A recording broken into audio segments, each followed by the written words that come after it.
আসসালামু আলাইকুম, সবাই কেমন আছেন?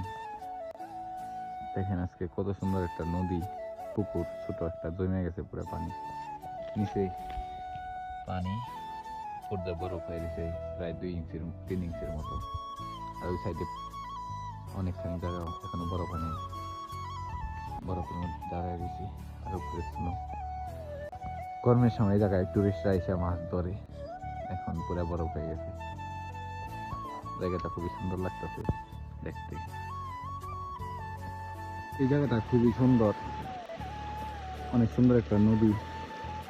আর এই পাশে আপনার নদী পানি এক সাইডে জমা হয়, তো এই জায়গায় পানি চলাচল হয় না, দিকে বরফ হয়ে গেছে পুরো পানি। ছোটখাটো একটা জঙ্গল, কিন্তু বরফের নিচে পড়ে গেছে ফরেস্ট।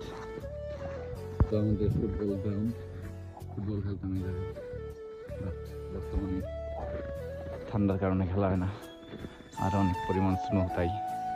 আর সামনে 3টা আপেল গাছ, এই গাছের আপেল গরমের সময় খাইতাম আমরা। পেটটা আটকানো, এর জন্য আমি সাইড দিয়ে ভাঙে আছে এই গাছ দিলাম ভিতরে।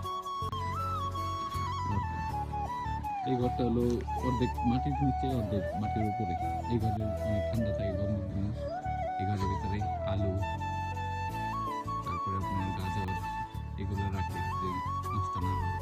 ফ্রিজের মতো কাজ করে, বাংলাদেশে যেরকম ফ্রিজের মতো কাজ করে। আর ওই যে আমাদের বসের পুরানা বাড়ি,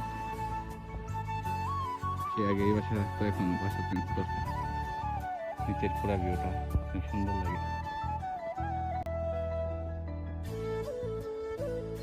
ওই সাইডে একটা বাসা আছে।